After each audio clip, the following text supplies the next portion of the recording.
કે આપણે આરજે લાઈફની વાત કરીએ તો હાવ યુ બિગન?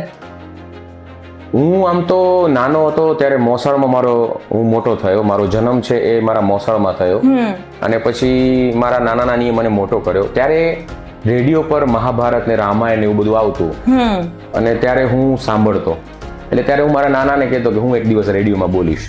અચ્છા, એટલે નાનપણનું એક આ પેલું મેનિફેસ્ટેશન. હા, કે આપણે રેડિયો અથવા તો રેડિયો માધ્યમમાં નોકરી કરવી છે, રેડિયો પર બોલવું છે. અને ગોડ ગ્રેસ કે એ કઈ રીતે ત્યાં રેડિયોમાં નોકરી કરાય એ બધું ગાઈડન્સ મળતું ગયું.